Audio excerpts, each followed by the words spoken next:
ಸಚಿವರಿಗೆ honey trap, ಪ್ರಭಾವಿ ಸಚಿವರಿಂದಲೇ ಖೆಡ್ಡಾನ. News 18 ನಲ್ಲಿ ಬಿಗ್ ಎಕ್ಸ್ಕ್ಲೂಸಿವ್.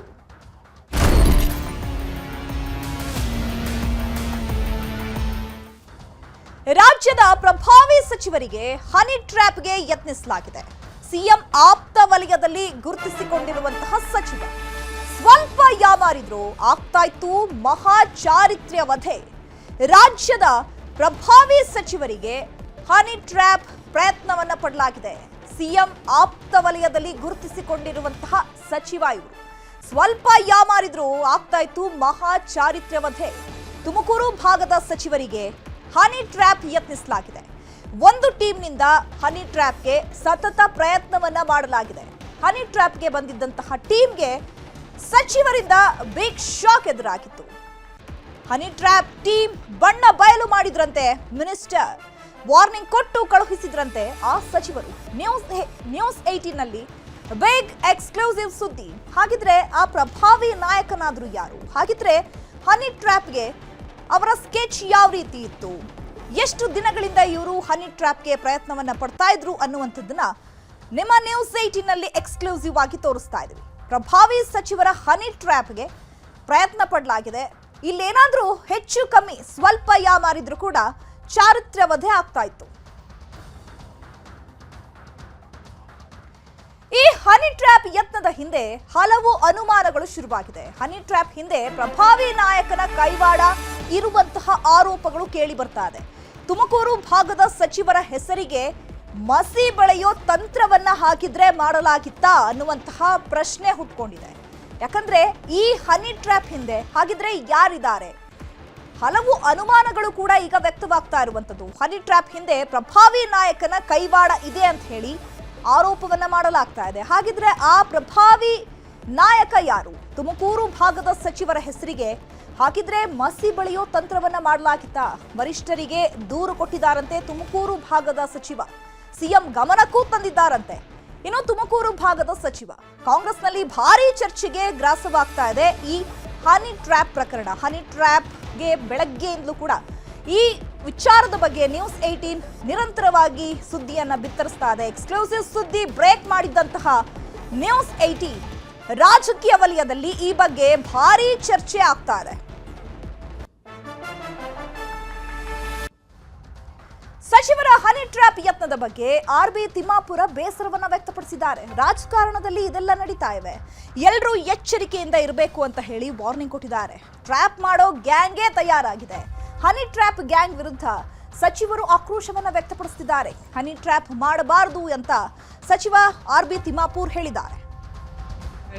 ಚರ್ಚೆ ಕೂಡ ಆರಂಭ ಆಗಿದೆ ಈ ಬಗ್ಗೆ. ಅದೇ ಇವೆಲ್ಲವೂ ರಾಜಕಾರಣದಲ್ಲಿ ನಡೀತಾನೆ ಇರ್ತವೆ. ಹನಿ ಟ್ರ್ಯಾಪು ಮತ್ತೊಂದು ಟ್ರ್ಯಾಪು ನಡೀತಾನೆ ಇರ್ತವೆ. ಅವ್ರು ಎಚ್ಚರಿಕೆಯಿಂದ ಇರಬೇಕು.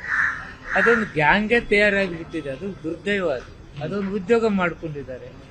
ಅದು ಬೇಸರ ತರ್ತಕ್ಕಂಥ ವಿಚಾರ. ಹನಿ ಟ್ರ್ಯಾಪ್ ಮಾಡೋದು ಅಪರಾಧ. ಈ ಅಸಹ್ಯ ಕೆಲಸ ಮಾಡುವವರ ಮೇಲೆ ಕ್ರಮ ಆಗಬೇಕು. ನನ್ನ ಪ್ರಕಾರ ಯಾವುದೇ ಪ್ರಭಾವಿಗಳು ಇದರಲ್ಲಿಲ್ಲ. ಈ ರೀತಿ ಇದ್ರೆ ರಾಜಕೀಯದಲ್ಲಿ ಕಪ್ಪು ಚುಕ್ಕೆ. ಅಂಥವರಿದ್ರೆ ಅದನ್ನ ಪೊಲೀಸರು ನೋಡ್ಕೊಳ್ತಾರೆ. ಬೆಂಗಳೂರಿನಲ್ಲಿ ಸಚಿವ ಭೈರತಿ ಸುರೇಶ್ ಹೇಳಿಕೆ ಕೊಟ್ಟಿದ್ದಾರೆ. ಹನಿ ಟ್ರ್ಯಾಪ್ ಮಾಡೋರ್ಗೆ ಯಾವುದೇ ಕ್ಷಮೆ ಇಲ್ಲ. ಹನಿ ಟ್ರ್ಯಾಪ್ ಯಾರು ಮಾಡ್ತಾರೆ ಅವ್ರಿಗೆಲ್ಲಾನು ಕಾನೂನು ಇದೆ, ಕಟ್ಲೆ ಇದೆ. ಆ ಕಾನೂನು ಪ್ರಕಾರ ಅವ್ರನ್ನೆಲ್ಲರೂ ಒಳಗಡೆ ಹಾಕ್ಬೇಕು ಅಷ್ಟೇ. ಹನಿ ಟ್ರ್ಯಾಪ್ ಅನ್ನೋದೇ it's A most dangerous thing. ಅದರಷ್ಟು ಅಸಹ್ಯವಾದ ಕೆಲಸ ಯಾವುದೂ ಇಲ್ಲ. ಯಾವುದೇ ವ್ಯಕ್ತಿ ಹನಿ ಟ್ರ್ಯಾಪ್ ಮಾಡೋನಾಗಿದ್ದರೆ ಅಥವಾ ಲೇಡಿ ಆಗಿದ್ದರೆ ಅವ್ರನ್ನ ಕಾನೂನು ಪ್ರಕಾರ ಕ್ರಮ ತಗೊಂಡು ಅವ್ರನ್ನ ಒಳಗಡೆ ಹಾಕ್ಬೇಕು, ಜೈಲಿಗೆ ಹಾಕ್ಬೇಕು. ಅದು ಪೊಲೀಸರು ವಿಚಾರಣೆ ಮಾಡ್ತಾರೆ. ಹಂಗೇನೆ ಇದ್ರೆ ನನಗೆ ಗೊತ್ತಿಲ್ಲ ಅದ್ರ ಬಗ್ಗೆ. ನಾನು ಇನ್ ಜನರಲ್ ನಾನು ಹೇಳ್ತಾ ಇರೋದು ಹನಿ ಟ್ರ್ಯಾಪ್. ನಾನು ಇನ್ ಜನರಲ್ ನಾನು ನಿಮಗೆ ಕ್ಲಿಯರ್ ಮಾಡಿ ಹೇಳ್ತಾ ಇದ್ದೀನಿ. ಹನಿ ಟ್ರ್ಯಾಪ್ ಯಾರೇ ಮಾಡಿರಲಿ ಅದು ಅಸಹ್ಯವಾದ ಕೆಲಸ, ಅದು ಅಕ್ಷಮ್ಯ ಅಪರಾಧ. ಅವ್ರನ್ನ ಒಳಗಡೆ ಹಾಕ್ತಾರೆ. ಹನಿ ಟ್ರ್ಯಾಪ್ ಮಾಡೋರ್ಗೆ ಕಾಂಗ್ರೆಸ್ ಕಾರ್ಯಕರ್ತೆ ಮೇಲೆ ಎಚ್ಎಂ ರೇವಣ್ಣ ಹಲ್ಲೆ ಮಾಡಿದ್ದಾರೆ ಅನ್ನುವಂತಹ ಆರೋಪ ಕೇಳಿ ಬಂದಿದೆ. ಗ್ಯಾರಂಟಿ ಅನುಷ್ಠಾನ ಸಮಿತಿ ಅಧ್ಯಕ್ಷ ಎಚ್ಎಂ ರೇವಣ್ಣ ನಿನ್ನೆ ಕಾಂಗ್ರೆಸ್ ಕಾರ್ಯಕರ್ತೆ ಮೇಲೆ ಹಲ್ಲೆ ನಡೆಸಿದ್ದಾರೆ ಅನ್ನುವಂತಹ ಆರೋಪವನ್ನ ಎದುರಿಸ್ತಾ ಇದ್ದಾರೆ. ನಿನ್ನೆ ಕೆಕೆ ಗೆಸ್ಟ್ ಹೌಸ್ನಲ್ಲಿ ನಂದಿನಿ ನಾಗರಾಜ್ ಮೇಲೆ ಹಲ್ಲೆಯನ್ನ ನಡೆಸಿದ್ದಾರೆ ಅಂತ ಹೇಳಲಾಗ್ತಾ ಇದೆ. ಎಚ್ಎಂ ರೇವಣ್ಣ ವಿರುದ್ಧ ಹೈಗ್ರೌಂಡ್ಸ್ ಠಾಣೆಗೆ ದೂರನ್ನ ನೀಡಲಾಗಿದೆ. ಖರ್ಗೆ ಹಾಗೂ ರಾಹುಲ್ ಗಾಂಧಿಗೆ ಇಮೇಲ್ ಮೂಲಕ ದೂರನ್ನ ನೀಡಲಾಗಿದೆ. ಗಲಾಟೆ ಸ್ಥಳದಲ್ಲಿದ್ದಂತಹ ಉಗ್ರಪ್ಪರಿಂದ ಹೇಳಿಕೆಯನ್ನ ಪಡ್ಕೊಂಡಿದ್ದಾರೆ ಮತ್ತೊಂದು ಕಡೆ ಪೊಲೀಸರು. ಕಾಂಗ್ರೆಸ್ ಕಾರ್ಯಕರ್ತೆ ಮೇಲೆ ಎಚ್ಎಂ ರೇವಣ್ಣ ಹಲ್ಲೆ ಮಾಡಿದಾರ ಹಾಕಿದ್ರೆ ಯಾವ ಕಾರಣಕ್ಕೆ, ಏನ್ ನಡೀತು, ಯಾವ ಸಂದರ್ಭದಲ್ಲಿ ಅವರು ಹಲ್ಲೆ ಮಾಡಿದ್ದಾರೆ? ಗ್ಯಾರಂಟಿ ಅನುಷ್ಠಾನ ಸಮಿತಿ ಅಧ್ಯಕ್ಷ ಎಚ್ಎಂ ರೇವಣ್ಣ ಇವರು ನಿನ್ನೆ ಕೆಕೆ ಗೆಸ್ಟ್ ಹೌಸ್ನಲ್ಲಿ ನಂದಿನಿ ನಾಗರಾಜ್ ಮೇಲೆ ಹಲ್ಲೆ ಮಾಡಿದ್ದಾರೆ ಅಂತ ಹೇಳಿ ಆರೋಪ ಕೇಳಿ ಬರ್ತಾ ಇದೆ.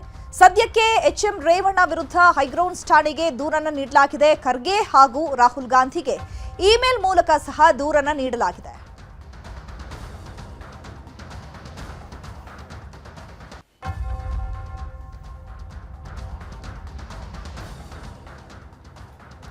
ಎಚ್ಎಂ ರೇವಣ್ಣ ವಿರುದ್ಧ ಹಲ್ಲೆ ಆರೋಪ ವಿಚಾರಕ್ಕೆ ಸಂಬಂಧಪಟ್ಟಂತೆ ಹಲ್ಲೆ ಬಗ್ಗೆ ಮಹಿಳಾ ಆಯೋಗಕ್ಕೆ ನಂದಿನಿ ದೂರು ಕೊಟ್ಟಿದ್ದಾರೆ.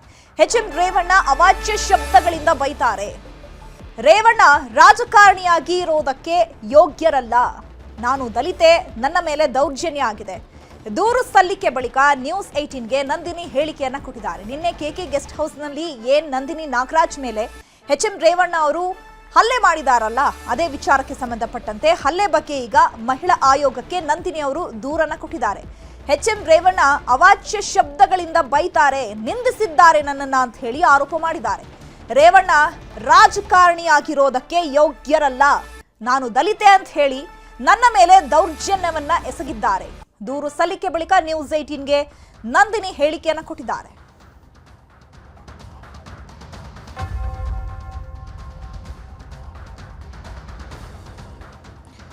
ಇನ್ನು ನಮ್ಮ ಪ್ರತಿನಿಧಿ ಗಂಗಾಧರ್ ನಂದಿನಿ ಅವ್ರನ್ನ ಮಾತನಾಡಿಸಿದ್ದಾರೆ. ಬನ್ನಿ ಏನ್ ಮಾತನಾಡಿದ್ದಾರೆ ನೋಡೋಣ. ಗ್ಯಾರಂಟಿ ಯೋಜನೆಗಳ ಪ್ರತಿಷ್ಠಾನ ಅಧ್ಯಕ್ಷರಾಗಿರುವಂತಹ ಎಚ್ಎಂ ರೇವಣ್ಣ ಅವರು ಅಲ್ಲಿ ಮಾಡಿ ಜಾತಿ ನಿಂದನೆ ಮಾಡಿದ್ದಾರೆ ಅಂತೇಳಿ ಗಂಭೀರವಾದಂತಹ ಆರೋಪವನ್ನು ಮಾಡಿ ಅಗ್ರಿಕಲ್ಚರ್ ಸ್ಟೇಷನ್ಗೆ ಕಂಪ್ಲೇಂಟ್ ಅನ್ನು ಕೊಟ್ಟಿರುವಂತಹ ನಿಮ್ಮ ಜೊತೆ ಈಗ ದೂರು ಕೊಟ್ಟಂತಹ ಮಹಿಳೆ ಜೊತೆಗೆ ಕಾಂಗ್ರೆಸ್ ಕಾರ್ಯಕರ್ತೆ ಆಗಿರುವಂತಹ ನಂದಿನಿ ನಾಗರಾಜ್ ಅವರು ನಮ್ಮ ಜೊತೆ ಅವರನ್ನೇ ಮಾತಾಡಿಸ್ತೀನಿ. ಮೇಡಮ್, ನಿನ್ನೆ ಏನಾಯ್ತು ಘಟನೆ? ನೀವು ಅವರನ್ನು ಯಾಕೆ ಭೇಟಿ ಮಾಡಿದ್ರಿ? ಎಲ್ಲಿ ಅವ್ರ ಮೇಲೆ, ಅವು ಯಾವ ಸ್ಥಳದಲ್ಲಿ ಮೇಲೆ ಅವರು ಹಲ್ಲೆಯನ್ನು ಮಾಡಿದ್ರು? ಸರ್, ನೆನ್ನೆ 3 ಗಂಟೆ 30 ನಿಮಿಷಕ್ಕೆ ಕುಮಾರಕೃಪಾ ಗೆಸ್ಟ್ ಹೌಸ್ ಅಲ್ಲಿ ರೆಸ್ಟೋರೆಂಟಲ್ಲಿ ಆಗಿದ್ದು ಘಟನೆ ಸರ್.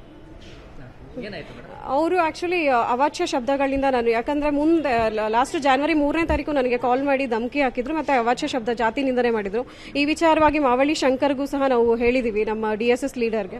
ಅವರಿಂದನೂ ಕಾಲ್ ಬಂದಿತ್ತು. ಅವರು ಅವ್ರ ಹತ್ರನೂ ಒಪ್ಕೊಂಡಿದ್ದಾರೆ ಎಚ್ಎಂ ರೇವಣ್ಣ ನಾನು ಆ ಪದಗಳನ್ನ ಬಳಸದೆ ಅಂತ, ಕಮ್ ಜಾತಿ ಅಂತ ಪದನ ಯೂಸ್ ಮಾಡಿದ್ದಾರೆ ನಮಗೆ.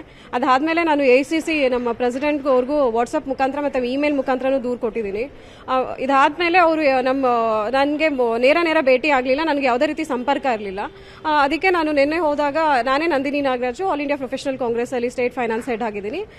ನೀವು ನನಗೆ ಈ ವಿಚಾರವಾಗಿ ಕಾಲ್ ಮಾಡಿದ್ರಲ್ಲ, ಜಾತಿ ಬಗ್ಗೆ ಎಲ್ಲ ಮಾತಾಡ್ತಾ ಇದ್ರಲ್ಲ, ಈಗ ಹೇಳಿ, ಈಗ ಬಂದಿದ್ದೀನಿ ಡೈರೆಕ್ಟ್ ಆಗಿ ಹೇಳಿ, ಯಾಕೆ ಈ ರೀತಿ ಎಲ್ಲ ಮಾತಾಡ್ತಿದ್ರಿ ಅಂತ ಕೇಳಿದಾಗ ನನ್ನ ಮೇಲೆ ಹಲ್ಲೆ ಮಾಡೋದಕ್ಕೆ ಪ್ರಯತ್ನ ಪಟ್ಟರು.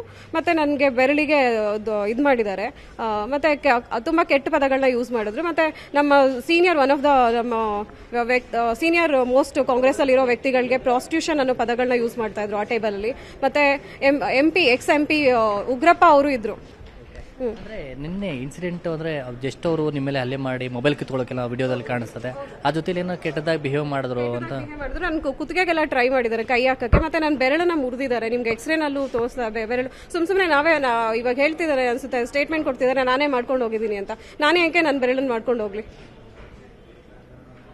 ಸುಮ್ಮನೆ ಯಾರೋ ಆರೋಪ ಮಾಡಲ್ಲಲ್ವಾ ಹೆಣ್ಮಗಳು. ಇವಾಗ ಒಂದು ಕಾಂಗ್ರೆಸ್ ಒಬ್ಬ ನಾನು ಸೀನಿಯರ್ ಲೀಡರ್ 18 ಇಯರ್ಸ್ ಇಂದ ಕಾಂಗ್ರೆಸ್ ಅಲ್ಲಿ ಇದ್ದೀನಿ. ನನಗೆ ಈ ತರ ಆದ್ರೆ ಬೇರೆ ಹೆಣ್ಮಕ್ಳು ಇವಾಗ ಪ್ರೊಫೆಷನಲ್ ಕಾಂಗ್ರೆಸ್ ಇಂದ ಬರೋ ಹೆಣ್ಮಕ್ಳಿಗೆ ಏನಾಗ್ಬೋದು? ಅಂದ್ರೆ ಈಗ ಸಂಬಂಧಪಟ್ಟಂತೆ ಕಾಂಗ್ರೆಸ್ ಅಲ್ಲಿ ಯಾರೋ ಲೀಡರ್ಗಳಿಗೆ ಮುಖ್ಯ ಯಾರಿಗಾದ್ರೂ ನೀವು ಅದ್ರ ಸಂಪರ್ಕ ಮಾಡುವಂತದ್ದು ಇರೋದು, ಅವ್ರ ಗಮನಕ್ಕೆ ತರುವಂತ ಪ್ರಯತ್ನ ಏನು ಮಾಡಿದ್ರೆ? ಸರ್ ಇಲ್ಲ ಸರ್, ನಾನು ACC ಕಮಿಟಿಗೆ, ನಮ್ದು ಕಮಿಟಿ ಇದೆ, ಅಲ್ಲಿಗೆ ನಾನು ದೂರನ್ನ ದಾಖಲೆ ಮಾಡಿದ್ದೀನಿ ಸರ್. ಅವರು 48 ಅವರ್ಸ್ ಅಲ್ಲಿ ಎನ್ಕ್ವೈರಿ ಕಮಿಟಿ ರಚನೆ ಮಾಡಿ ಎನ್ಕ್ವೈರಿ ಮಾಡ್ತೀನಿ ಅಂತ ಹೇಳಿದ್ದಾರೆ. ಯಾಕಂದ್ರೆ ನನಗೆ ಕರ್ನಾಟಕ ಪ್ರದೇಶ ಕಾಂಗ್ರೆಸ್ ಮೇಲೆ ನಂಬಿಕೆ ಇಲ್ಲ. ಯಾಕಂದ್ರೆ ಇಲ್ಲಿ ಹೆಣ್ಮಕ್ಳಿಗೆ ಫಸ್ಟ್ ಆಫ್ ಆಲ್ ನ್ಯಾಯ ಸಿಗೋದಿಲ್ಲ. ಅದಕ್ಕೆ ನಾನು ಆಲ್ ಇಂಡಿಯಾ ಕಾಂಗ್ರೆಸ್ ಕಮಿಟಿಗೆ ದೂರನ್ನ ಕೊಡ್ತಾ ಇದ್ದೀನಿ. ಮತ್ತೆ ರಾಹುಲ್ ಗಾಂಧಿ ಅವ್ರಿಗೂ ನಾನು ದೂರನ್ನ ಆಲ್ರೆಡಿ ಮೇಲ್ ನಲ್ಲಿ ಕಳಿಸಿದ್ದೀನಿ. ಮೇಡಮ್, ಈ ಮುಂದೆ ಏನಾಗಬೇಕು ಅಂತ ಹೇಳಿ ನೀವು ಇದು ಮಾಡ್ತಾ ಇದ್ದೀರಾ? ಖಂಡಿತ ರೇವಣ್ಣ ಅವ್ರನ್ನ ಬಂಧಿಸಬೇಕು. ಮತ್ತೆ ಅವ್ರನ್ನ ಈ ಕೂಡಲೇ ಗ್ಯಾರಂಟಿ ಏನು ಅನುಷ್ಠಾನದಲ್ಲಿ ಅಧ್ಯಕ್ಷರಾಗಿದ್ದಾರೆ ಅವ್ರನ್ನ ವಜಾ ಮಾಡಬೇಕು. ಅದನ್ನ ನಾನು ಗವರ್ಮೆಂಟ್ ಇಂದ ಆಕ್ಸೆಪ್ಟ್ ಮಾಡ್ತೀನಿ. ಇಲ್ಲ ಅಂದ್ರೆ ಇದು ಖಂಡಿತ ನಾನು ಕಾನೂನು ರೀತಿನಲ್ಲಿ PCR ದಾಖಲೆನೂ ಮಾಡಿಬಿಟ್ಟು ನಾನು ಕಾನೂನು ರೀತಿ ಏನ್ ಮಾಡಬೇಕು ಅದನ್ನ ಮಾಡ್ತೀನಿ ಸರ್ ಅವ್ರಿಗೆ. ಇದಿಷ್ಟು ದೂರುದಾರೆ ಆಗಿರುವಂತಹ ನಂದಿನಿ ನಾಗರಾಜ್ ಅವರ ಮಾತು. ನಾನು ಇದನ್ನ ಮುಂದೆ ಕಾನೂನು ಹೋರಾಟವನ್ನ ಮಾಡ್ತೇನೆ. ತಕ್ಷಣ ಅವರ ವಿರುದ್ಧ ಕ್ರಮ ಆಗಲೇಬೇಕು ಮತ್ತು ಆ ಬಗ್ಗೆ ಅವ್ರ ಬಂಧನ ಆಗಬೇಕು ಅನ್ನೋದು ಅವರ ಮಾತಾಗಿರುತ್ತದೆ. ಕ್ಯಾಮರಾ ಪರ್ಸನ್ ನೂರ್ ಜೊತೆ ಗಂಗಾಧರ ಭಕ್ತ, ನ್ಯೂಸ್ 18 ಬೆಂಗಳೂರು.